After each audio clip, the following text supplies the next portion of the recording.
Vous sortez d'une conférence sur la qualité de vie au travail qui est un sujet crucial pour les nouvelles générations. Comment cela se traduit-il? Alors, moi déjà, j'observe que les nouvelles générations, elles sont de plus en plus à la recherche du sens de ce qu'elles font. Elles sont moins dans le comment et plus dans le pourquoi je dois faire quelque chose.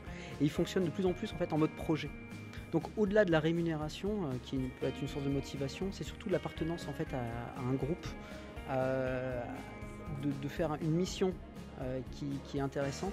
On parle souvent et de plus en plus de burning out, mais il y a aussi le boring out.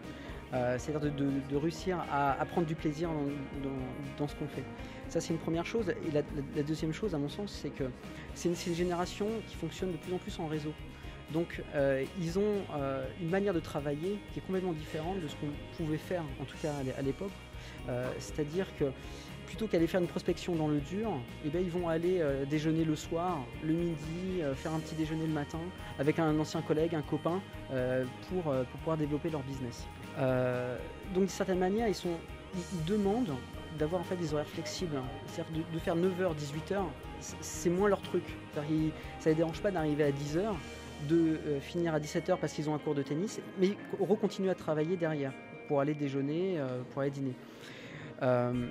Et ça passe aussi par une demande en fait, d'autonomie, besoin de prendre des initiatives et de liberté surtout.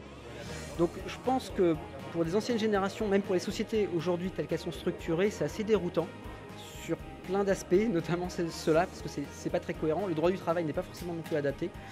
Mais en même temps, c'est une génération, je pense, avec une capacité d'innovation, une capacité de casser les codes, casser les habitudes, qui, à mon sens, sont vraiment très intéressantes, et aussi avec un regard un peu universel et mondial.